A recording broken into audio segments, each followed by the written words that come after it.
بسم اللہ الرحمن الرحیم۔ خلافت راشدہ 632 to 661 یہ 30 سال کا پیریڈ ہے جو حضرت ابوبکر صدیق، حضرت عمر فاروق، حضرت عثمان غنی اور حضرت علی کرم اللہ وجہ کے ادوار پر مشتمل ہے۔ حضرت ابوبکر رضی اللہ تعالیٰ عنہ کا زمانہ 2.25 سال کا تھا جو 632 to 634 تک، حضرت عمر فاروق رضی اللہ تعالیٰ عنہ کا زمانہ 10 سال کا تھا جو 634 to 644، حضرت عثمان غنی رضی اللہ تعالیٰ عنہ کا زمانہ 12 سال کا تھا جو 644 to 656، اور حضرت علی کرم اللہ وجہ رضی اللہ تعالیٰ عنہ کا دور 5 سال پہ مشتمل تھا جو 656 to 661 تھا۔ اس طرح 30 سال کا یہ جو پیریڈ ہے یہ خلافت راشدہ کہلاتا ہے۔ خلافت راشدہ جس میں خلافت ان اصولوں میں قائم رہی جو اسلام نے دیے تھے، اسلام کا نظام حکمرانی اس میں موجود رہا اور خلیفہ نے نہایت خلوص اور اخلاص کے ساتھ ان مقاصد کے لیے کام کیا جو اسلامی حکومت کے مقاصد قرار دیے تھے۔ خلافت راشدہ رشد و ہدایت پر مبنی خلافت کو کہا جاتا ہے، چنانچہ خلافت راشدہ کے حامل فرد کو خلیفہ راشد یا خلفائے راشدین کے معزز لقب سے موسوم کیا جاتا ہے۔ تاریخ میں اس سے مراد وہ سنہری دور ہے جو حضور علیہ الصلوۃ والسلام کے بعد ان کے 4 خلفائے راشدین نے 30 سال تک قائم رکھا، اس کے بعد ملوکیت سٹارٹ ہو جاتی ہے۔ خلافت راشدہ کی خصوصیات: اقتدار اعلیٰ، خلیفہ کا انتخاب، نظام شورا یا شورائی نظام، قانون شریعت، عظمت و برتری، علمی خدمات، عدل و انصاف، فلاحی ریاست، بہترین انتظامی ڈھانچہ، خلیفہ کا عوام کے سامنے جواب دہ ہونا، امور داخلہ، امور خارجہ، فوجی اصلاحات، فتوحات وغیرہ شامل ہیں۔ اسلام کے اندر اقتدار اعلیٰ جو ہے وہ اس کا حقیقی مالک صرف اور صرف اللہ تعالیٰ کی ذات ہے۔ حقیقی بادشاہی صرف اللہ کی ہے، یہ قرآن کا حکم ہے۔ اصل اور حقیقی حکومت صرف اللہ تعالیٰ کی ہے۔ خلیفہ راشد محض اللہ تعالیٰ کے احکامات اور اس کے اقتدار کو نافذ اور جاری کرتا ہے۔ وہ خود کو محض اللہ کا نائب اور عارضی اختیار کا حامل سمجھتا ہے۔ اصل حکومت اور اقتدار مکمل طور پہ اللہ تعالیٰ کی ذات ہی کے لائق ہے۔ وہی ہمیشہ سے تھا اور وہی ہمیشہ رہے گا اور وہی ہمیشہ کا بادشاہ ہے۔ خلافت راشدہ میں خلیفہ کے انتخاب کے لیے کسی قسم کا کوئی دباؤ نہیں ڈالا جاتا، نہ تلواریں بے نیام ہوتی ہیں، نہ کوئی جبری زبردستی مسلط کی جاتی ہے۔ حضرت ابوبکر رضی اللہ تعالیٰ عنہ کے انتخاب کی تجویز انصار کے اجتماع میں پیش ہوتی ہے۔ مسجد نبوی میں سبھی لوگوں نے آپ کے ہاتھ پر بیعت کی۔ اس کے اندر ایک شورا منتخب ہوتی ہے۔ شورا کے ذریعے ایک حضرت ابوبکر صدیق رضی اللہ تعالیٰ عنہ کو خلیفہ راشد منتخب کیا جاتا ہے۔ حضرت عمر کا نام حضرت ابوبکر نے جید صحابہ کے مشورے سے تجویز کی اور عام لوگوں سے اس انتخاب کی توثیق کروائی۔ حضرت عثمان کے انتخاب کے لیے ایک 6 رکنی کمیٹی بنائی گئی، اس کے فیصلے کو عوام نے تسلیم کیا۔ حضرت علی کے پاس جا کر صحابہ نے مجبور کیا تو انہوں نے عوام سے پوچھ کر خلافت سنبھالی۔ خلفائے راشدین میں سے کوئی بھی ایسا نہ تھا جو عوام کی مرضی کے خلاف جبری یا زبردستی ان کے اوپر مسلط ہوا ہو یا اس نے اقتدار سنبھالا ہو۔ مجلس شورا کے بغیر کوئی حکومت نہیں بنی، کیونکہ قرآن پاک نے ہدایت فرمائی ہے کہ مومنین کے مسائل باہمی مشورے سے طے ہوتے ہیں۔ خود حضور علیہ الصلوۃ والسلام کے زمانے میں بھی جب حضور علیہ الصلوۃ والسلام کا ڈائریکٹ اللہ سے رابطہ تھا، وہ عقل کل تھے، لیکن اس کے باوجود بھی انہوں نے اپنے مشورے جو ہیں صحابہ کے مشاورت کے ساتھ فیصلے کیے، جن میں حضرت سلمان فارسی سے جب مشورہ ہوتا ہے تو وہ خندق کھودنے کا حکم دیتے ہیں رسول پاک۔ اسی طرح وہ مشورہ ہوتا ہے جس میں وہ اپنے جید صحابہ کے علم کے مطابق ان سے مشورہ کرتے ہیں اور اس کے بعد اپنے فیصلے کرتے ہیں۔ اسی طرح خلافت کے اندر بھی شورا کا جو نظام ہے یہ اسی چیز سے آیا ہے جو رسول پاک کا طریقہ تھا۔ قانون شریعت: خلافت کے اندر حاکمیت جو تھی وہ اس رسول پاک اللہ کا حکم اور رسول کے طریقے کے مطابق ہوئی تھی۔ خلافت راشدہ میں قانون کی حاکمیت کا تصور مکمل طور پر پایا جاتا تھا۔ قانون کی نظر میں سب مساوی تھے، خواہ وہ ذمہ ہو یا مسلمان۔ عدلیہ خود مختار، دیانتدار اور عاملہ کے کنٹرول سے آزاد تھی۔ مثلا ذمہ کے قتل کے عوض مسلمان قاتل کو قتل ہی کی سزا ملتی تھی۔ خلیفہ وقت اور کسی ذمہ کے درمیان بھی اگر کوئی جھگڑا پیدا ہو جاتا تو خلیفہ کو عدالت میں حاضر ہو کر فریق مخالف کے ساتھ قاضی کے سامنے پیش ہونا ہوتا۔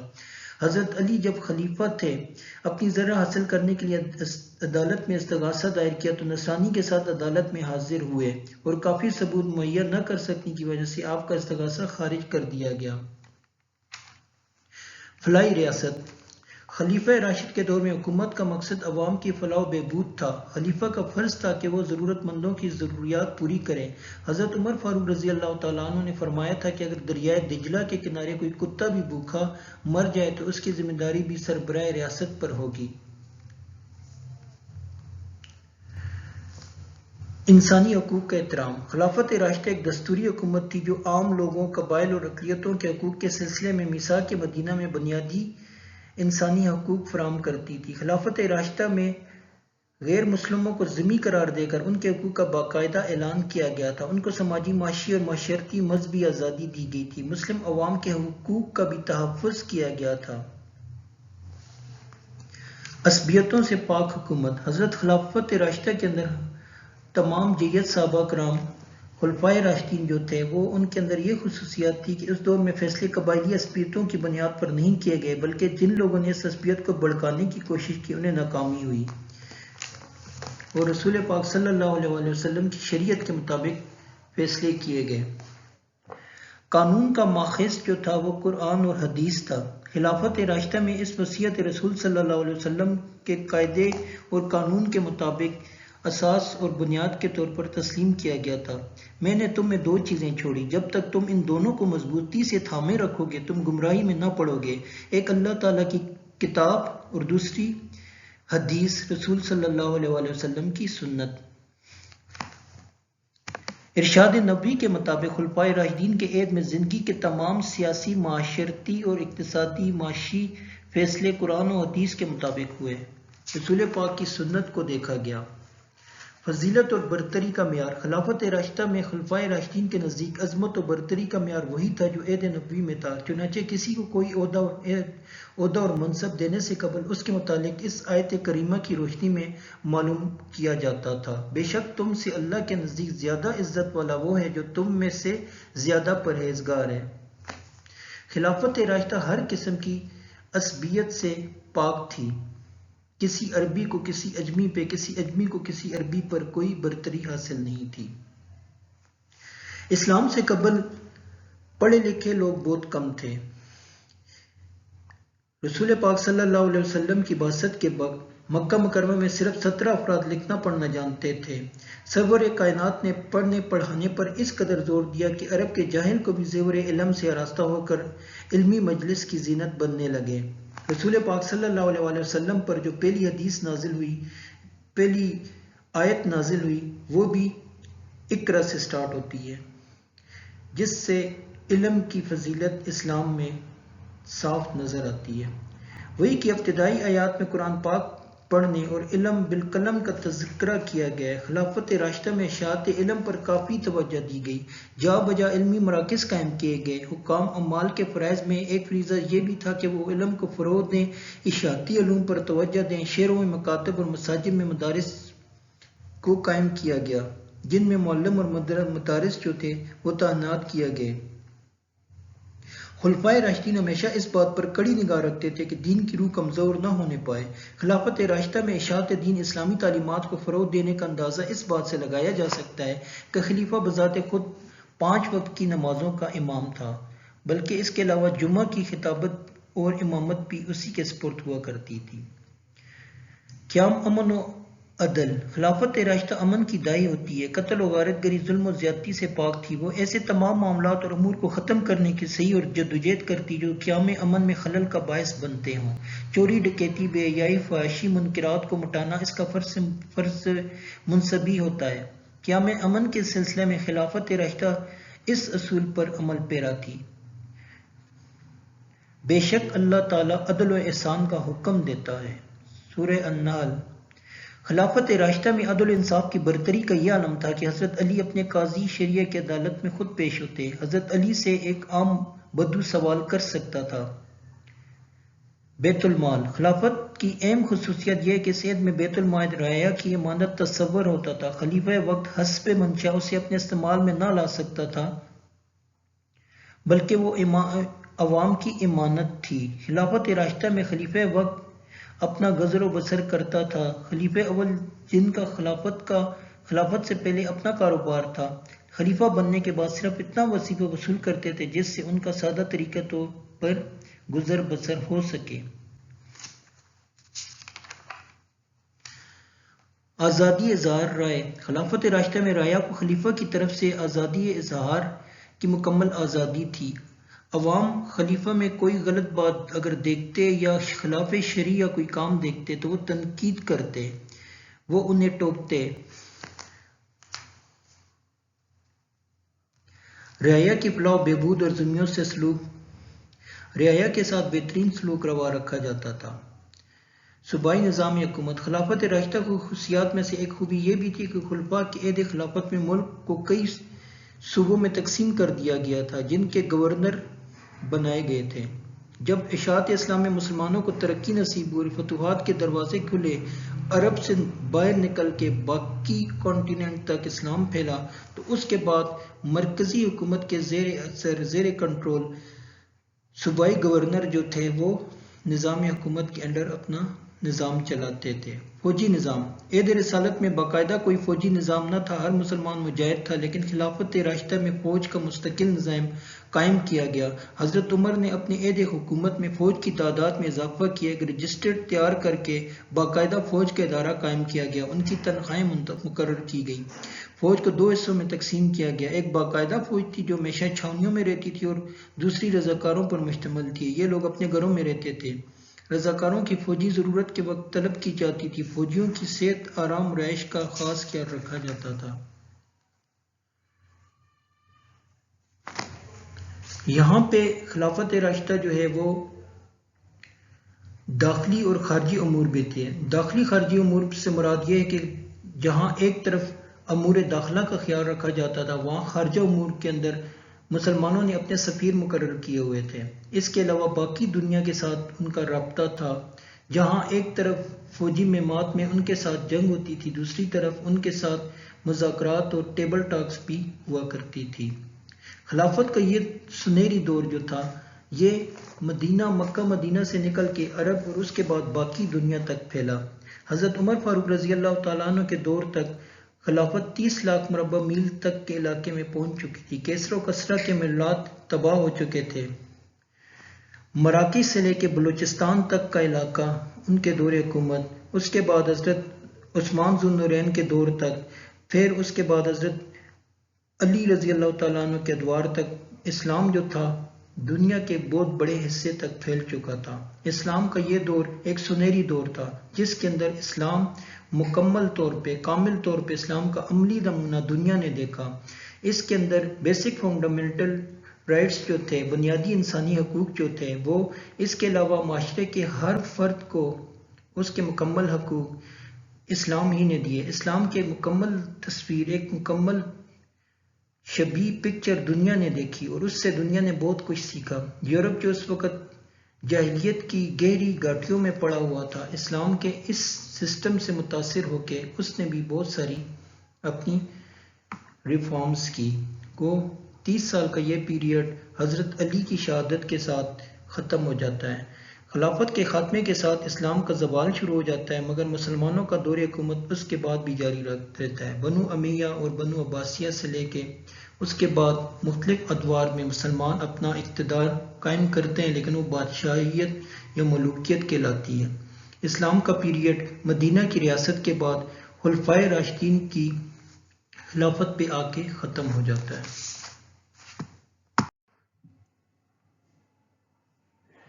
بسم اللہ الرحمن الرحیم۔ حضرت ابوبکر صدیق رضی اللہ تعالیٰ عنہ۔ آپ کا نام عبداللہ، کنیت ابوبکر اور لقب صدیق اور عتیق تھا۔ خطبہ خلافت۔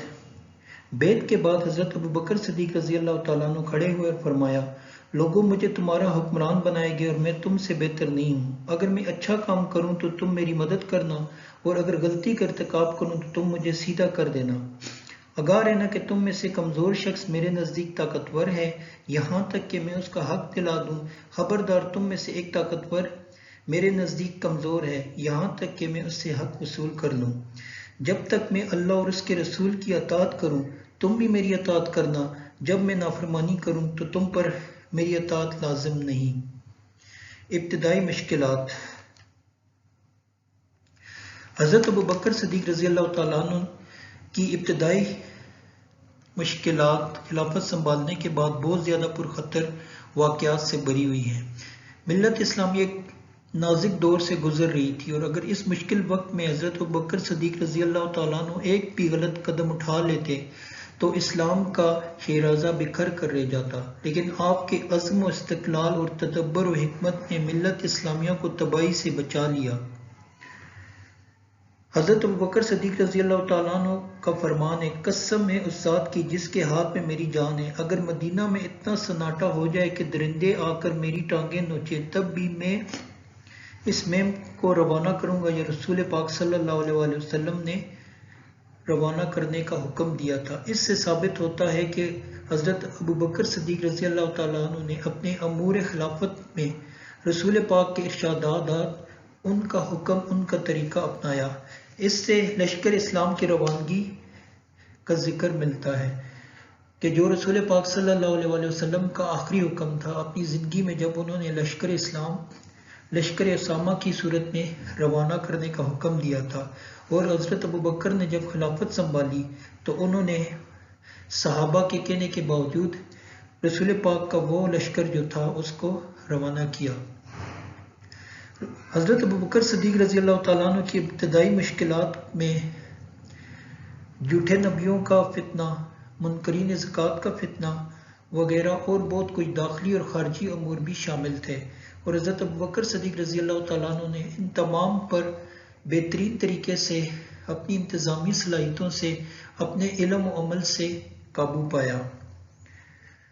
حضرت ابوبکر صدیق رضی اللہ تعالیٰ عنہ نے جب اقتدار سنبھالا تو نہ صرف ان کو اندرونی مشکلات کا سامنا تھا بلکہ ان کو بیرونی مشکلات کا سامنا بھی تھا۔ انہی میں سے جھوٹے نبیوں کا جو مسلمہ کذاب اور دوسرے جو جھوٹے نبی پیدا ہو گئے، جن کے خلاف حضرت ابوبکر صدیق رضی اللہ تعالیٰ عنہ نے سخت رویہ اپنایا اور ان کا خاتمہ کیا۔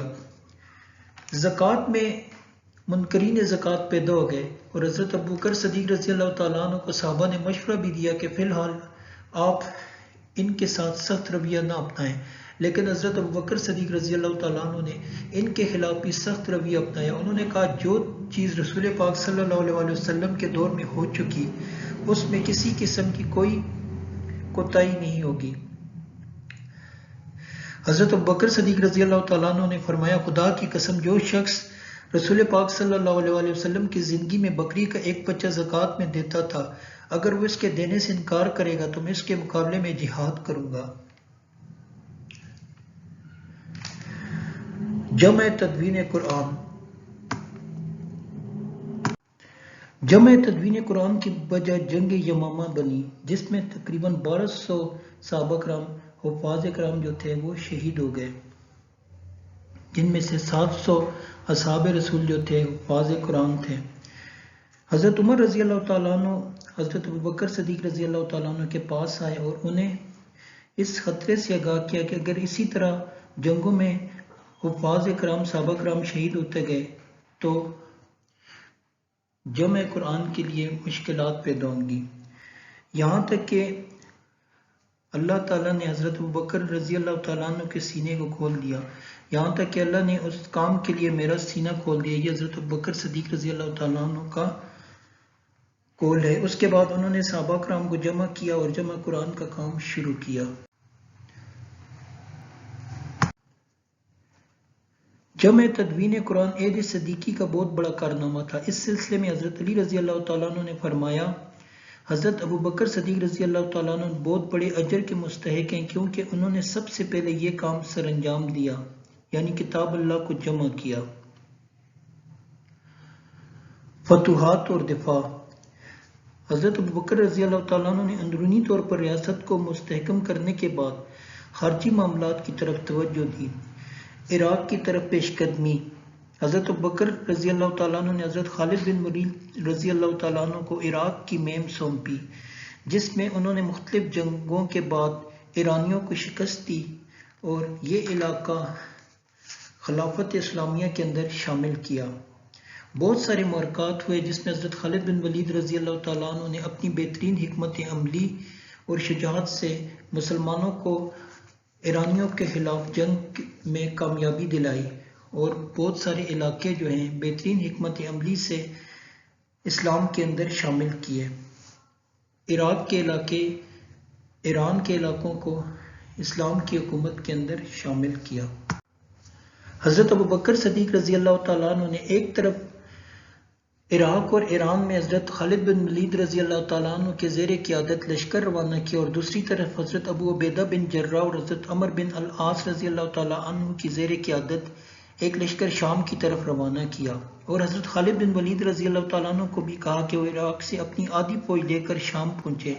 اس طرح 36,000 کی فوج شام کی لشکر کشی میں اکٹھی ہو گئی، جبکہ رومیوں کی تعداد 2 لاکھ تھی، اور اسی طرح شام کی فتح بھی اسلام کی ایک بہت بڑی فتح ثابت ہوئی۔ سیرت و کردار۔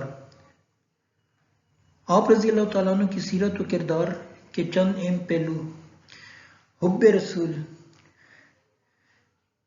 حضرت ابوبکر صدیق رضی اللہ تعالیٰ عنہ غار یار تھے، ہر معاملات میں رسول پاک صلی اللہ علیہ وسلم کے ساتھ کھڑے رہے، ان کے ہمیشہ سے ہر مشکل وقت میں ان کے یار تھے، انہیں غار یار بھی کہا جاتا ہے۔ شجاعت و بہادری، رفیق القلب، زیرک اور دانش مندی، اسلام سے محبت، غیر متزلزل ارادے کے مالک تھے، مہمان نوازی ان کے اندر کوٹ کوٹ کے بھری ہوئی تھی۔ الغرض رسول پاک صلی اللہ علیہ وسلم کے زمانہ میں حضرت ابوبکر صدیق رضی اللہ تعالیٰ عنہ ہر معاملات کے اندر رسول پاک کے شانہ بشانہ کھڑے رہے۔ رسول پاک صلی اللہ علیہ وسلم نے اپنی زندگی کے اندر ہی جب انہوں نے نماز کے لیے حضرت ابوبکر صدیق رضی اللہ تعالیٰ عنہ کو امامت سونپی تھی۔ اس سے ہی ثابت ہوتا ہے کہ رسول پاک صلی اللہ علیہ وسلم نے ہر معاملے کے اندر انہیں اپنے ساتھ شریک رکھا، اور اس کے بعد قیادت مسلمانوں کی حضرت ابوبکر صدیق رضی اللہ تعالیٰ عنہ کے سپرد کی۔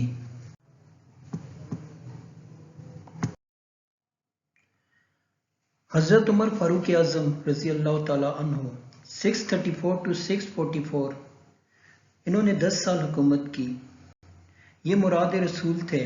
حضور پاک صلی اللہ علیہ وسلم نے دعا کی تھی، اے اللہ اسلام کو عمر بن ہشام یا عمر بن خطاب سے معزز کر۔ اہم اصلاحات۔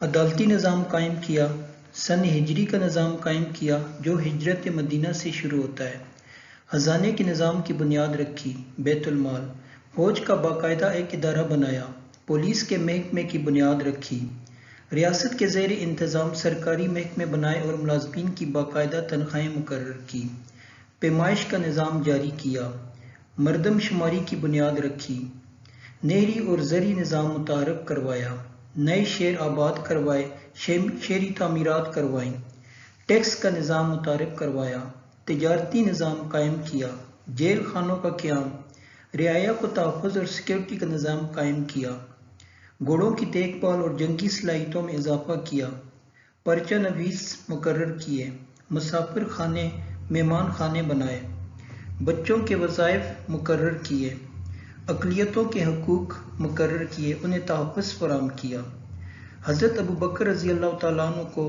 جامع قرآن پر آمادہ کیا، نماز تراویح جماعت سے قائم کروائی، وقت کا طریقہ ایجاد کیا، کئی امور پر اجماع امت کروایا، مساجد میں واعظ مقرر کیے، مساجد میں باقاعدہ نظام قائم کیا، اماموں اور مؤذنوں کی تنخواہ مقرر کی۔ حضرت عمر رضی اللہ تعالیٰ عنہ کے دور کی اہم فتوحات۔ اسلامی سلطنت میں وسعت۔ حضرت عمر فاروق رضی اللہ تعالیٰ عنہ کے دور خلافت میں ایک طرف عراق، ایران، خوزستان اور آذربائیجان کے تمام علاقے اسلامی سلطنت میں شامل ہو گئے، اور دوسری طرف شام، اردن اور مصر اسلامی حکومت کا حصہ بنے، اور شمالی افریقہ کے شہر بھی فتح ہوئے۔ اس طرح اسلامی سلطنت کی حدود میں وسعت آئی۔ حضرت عمر رضی اللہ تعالیٰ عنہ کے دور میں 22,000 مربع میل کے علاقے پہ انہوں نے حکمرانی کی۔ حضرت عمر رضی اللہ تعالیٰ عنہ کے دور حکومت ہی میں ایران فتح ہوا، شام فتح ہوا، مصر فتح ہوا، اسکندریہ اور طرابلس فتح ہوا۔ سب سے اہم ترین کامیابی بیت المقدس کی فتح ہے۔ اسلام کی ابتدا کے زمانے میں روم اور فارس ایک سپر پاورز تھی، اپنی وقت کی سب سے مضبوط حکومتیں تھیں، لیکن وہ دونوں حضرت عمر فاروق رضی اللہ تعالیٰ عنہ کے دور حکومت میں فتح ہوئی۔ حضرت عثمان غنی رضی اللہ تعالیٰ عنہ 644 to 656 آپ کا دور حکومت 12 سال سے کوئی زائد عرصے پر معین تھا۔ آپ کو سفیر رسول بھی کہا جاتا ہے۔ صلح حدیبیہ کے پس منظر میں آپ کی شخصیت ہی کار فرما تھی۔ آپ رضی اللہ تعالیٰ عنہ رسول پاک صلی اللہ علیہ وسلم کی سفیر کی حیثیت سے قریش کے پاس گئے اور آپ ہی کی شہادت کی خبر پر بیعت رضوان ہوئی۔ یہ اعزاز آپ کے علاوہ کسی اور صحابی کو حاصل نہیں ہوا۔ نظام حکومت۔ آپ رضی اللہ تعالیٰ عنہ اپنے پیشرو کی طرح بہترین انتظامی صلاحیتوں سے مالا مال تھے۔ آپ کے دور حکومت میں جو علاقے حضرت عمر رضی اللہ تعالیٰ عنہ کے دور میں فتح ہو چکے تھے وہاں پہ بغاوت شروع ہو گئی۔ آپ نے اپنی بہترین انتظامی صلاحیتوں کی بنیاد پر ان تمام بغاوتوں پہ نہ صرف کنٹرول کیا بلکہ مزید علاقے فتح کیے اور اسلامی سلطنت کو مزید وسعت عطا کی۔ ایرانی بغاوتیں، اسکندریہ کی بغاوت، فتح ارمینیا اور آذربائیجان، ایشیائے کوچک کی فتوحات، شمالی افریقہ اور طرابلس کی فتح، اسپین پر حملہ، فتح قبرص، فتح تبرستان اور اس کے علاوہ مزید فتوحات حضرت عثمان غنی رضی اللہ تعالیٰ عنہ کے کارہائے نمایاں ہیں۔ اس کے علاوہ آپ رضی اللہ تعالیٰ عنہ کے دور حکومت میں مسلمان ایک کرت پر متحد ہوئے۔ مسجد نبوی کی تعمیر و توسیع کی بنیاد رکھی آپ نے۔ اس کے علاوہ مزید مساجد کی تعمیر کی، جمعہ کی دوسری اذان کی بنیاد رکھی، رفاع عامہ کے بہت سارے کام کیے۔ سب سے اہم کارنامہ بیری بیڑے کا قیام تھا۔ آپ کے دور حکومت میں حضرت امیر معاویہ رضی اللہ تعالیٰ عنہ کے زیر نگین بیری بیڑے کی بنیاد رکھی گئی، جس نے بعد میں فتوحات میں اہم کردار ادا کیا۔ کیسر روم کے بیری حملے کو نہ صرف روکا بلکہ انہیں عبرتناک شکست سے دوچار کیا۔ حضرت عمر رضی اللہ تعالیٰ عنہ کی وفات کے بعد جو بغاوتیں ہوئی اس میں اس بیری بیڑے کا کردار بھی نمایاں اور اہم تھا۔ ایرانی بغاوت۔ حضرت عثمان غنی رضی اللہ تعالیٰ عنہ کے ابتدائی دور میں ایران میں بغاوت پیدا ہو گئی، کیونکہ حضرت عمر رضی اللہ تعالیٰ عنہ نے اسے فتح کر دیا تھا۔ اس کی وجہ سے بغاوت کی اصل وجہ شاہ ایران یزدگرد تھا، جس نے مسلمانوں سے بہت سی لڑائیوں میں شکست کھائی تھی۔ اب اس نے دوبارہ کوشش کر دی کہ اسے حکومت مل جائے۔ حضرت عثمان غنی رضی اللہ تعالیٰ عنہ نے اس کی بغاوت کو ختم کرنے کے لیے ایک لشکر جرار روانہ کیا، جس نے شاہ ایران کو شکست دی اور اس جنگ میں یزدگرد مارا گیا۔ مسلمان آگے بڑھتے چلے گئے، حتیٰ کہ خراسان، افغانستان اور خوارزم پر قابض ہو گئے۔ اسکندریہ کی بغاوت۔ مصر اپنی زرخیزی کی وجہ سے بہت مشہور تھا۔ رومی اس خطے کو کھونے کے بعد مسلسل اس فکر میں تھے کہ اسے مسلمانوں سے کس طرح واپس لیا جائے۔ حضرت فاروق اعظم کی وفات کے بعد کیسر نے انہیں بھڑکایا اور بغاوت کرا دی اور ساتھ ہی قسطنطنیہ سے جنگی بیڑا بھی روانہ کر دیا۔ کیونکہ حضرت عثمان غنی رضی اللہ تعالیٰ عنہ کے دور خلافت میں اسلامی بیڑا بھی تیار ہو چکا تھا، اس لیے حضرت عمر بن العاص رضی اللہ تعالیٰ عنہ نے فوراً کارروائی کی اور موقع پر پہنچ کر رومیوں کو عبرتناک شکست دے کر شیر پر قابض ہو گئے۔ اس جنگ میں بیری بیڑے کا بھی اہم کردار تھا۔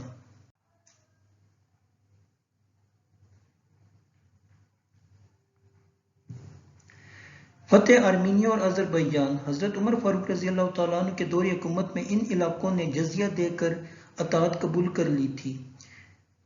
25 ہجری میں ان علاقوں میں بغاوت پھیل گئی۔ حضرت عثمان غنی رضی اللہ تعالیٰ عنہ نے ولید بن عقبہ کی قیادت میں ایک لشکر بھیجا، جس نے نہ صرف بغاوت کو ختم کیا بلکہ سارے ارمینیا کو فتح کر لیا۔ ایشیائے کوچک کی فتوحات۔ جب مسلمان آرمینیا اور آذربائیجان کے محاذ پر مصروف تھے تو ایشیائے کوچک کے بطریق اعظم نے مسلمانوں کے مقابلے کے لیے 80,000 کی فوج روانہ کی۔ مسلمانوں نے سالار حبیب بن مسلمہ نے انہیں شکست دے کر ہر طرف فوجیں پھیلا دیں اور بہت سے علاقوں کو اپنے زیر نگین کر لیا۔ شمالی افریقہ اور طرابلس کی فتح۔ 27 ہجری میں مصر کے گورنر عبداللہ نے باقاعدہ شمالی افریقہ پر فوج کشی کی۔ اس کے طرابلس الغرب کے حدود میں داخل ہونے کے بعد یہاں کا حاکم جرجیر 1,20,000 فوج لے کر مقابلے میں آیا، لیکن کافی عرصہ کی جنگ کے باوجود کوئی فیصلہ نہ ہوا۔ اس پر حضرت عثمان غنی رضی اللہ تعالیٰ عنہ نے عبداللہ بن زبیر رضی اللہ تعالیٰ عنہ کو ایک تازہ دم دستہ دے کر بھیجا، جنہوں نے یہ علاقہ فتح کر لیا۔ طرابلس کی فتح کے بعد تیونس، مراکش، الجزائر وغیرہ تمام علاقے آسانی کے ساتھ مسلمانوں کے زیر کنٹرول آ گئے۔ اس کے علاوہ اور بہت ساری فتوحات تھی جن کی بنیاد پہ اسلامی خلافت بہت بڑے علاقے پر پھیل چکی تھی۔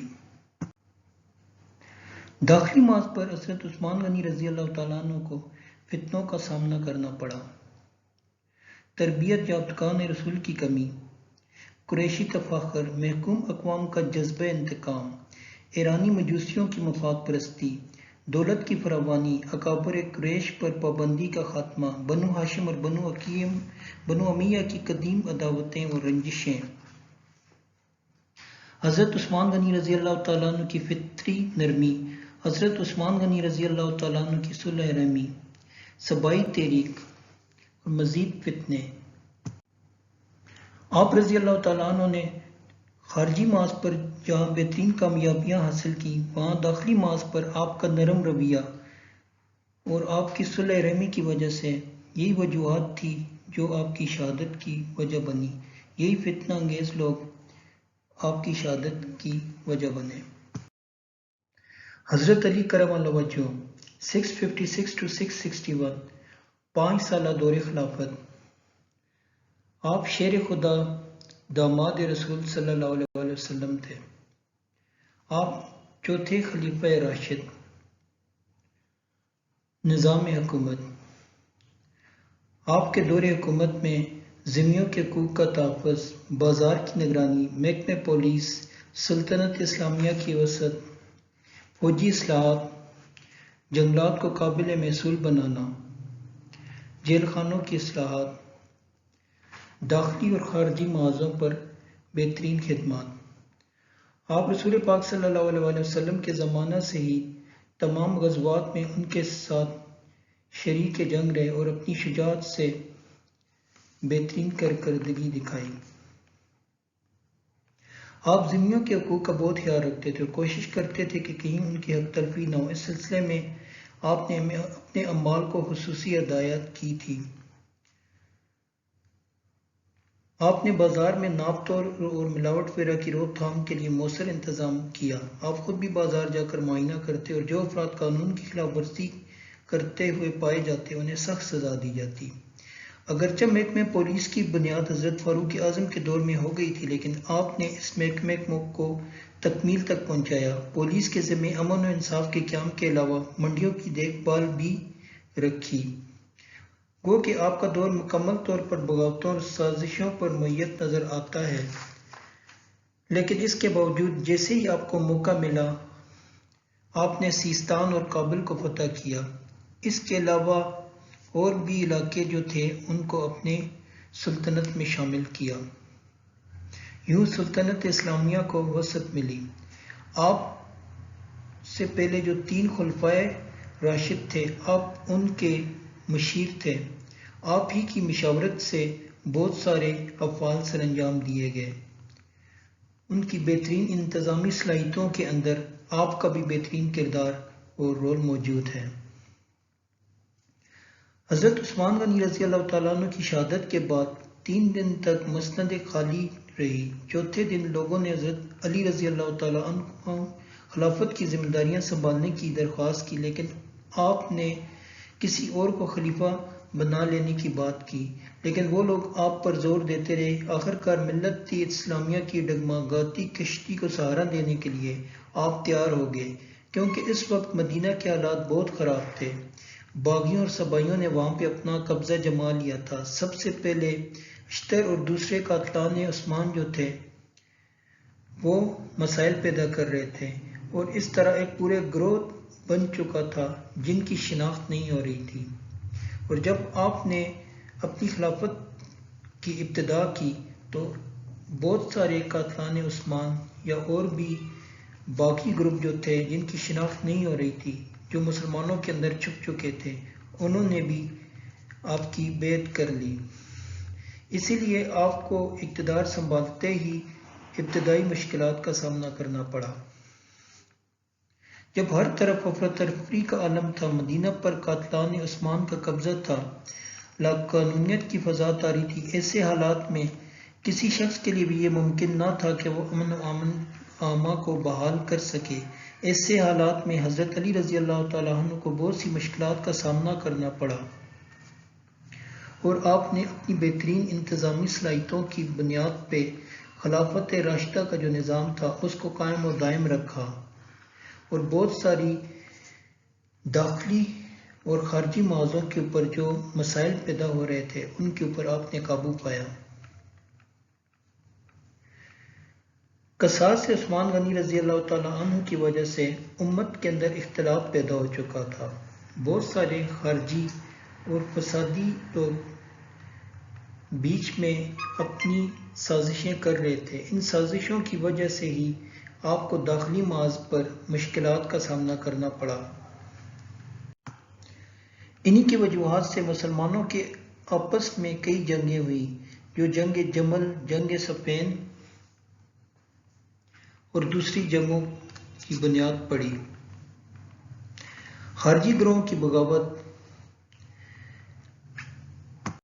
یہ خارجی گروہ ہی تھا جو مسلمانوں کے دونوں گروہوں کو آپس میں لڑانے کا باعث بنا۔ وہ دونوں گروہوں میں شامل ہو کر اپنی سازشوں کے ذریعے مسلمانوں کو آپس میں لڑا کے اپنے مفادات حاصل کر رہا تھا۔ حضرت علی کرم اللہ وجہہ کی شہادت کے ساتھ ہی خلافت راشدہ کا 30 سال کا پیریڈ ختم ہو جاتا ہے، جو حضرت ابوبکر صدیق رضی اللہ تعالیٰ عنہ کے دور خلافت سے شروع ہوتا ہے اور حضرت علی رضی اللہ تعالیٰ عنہ کے دور خلافت پہ آ کے ختم ہو جاتا ہے۔ یہ ایک بہترین اور شاندار دور حکومت تھا۔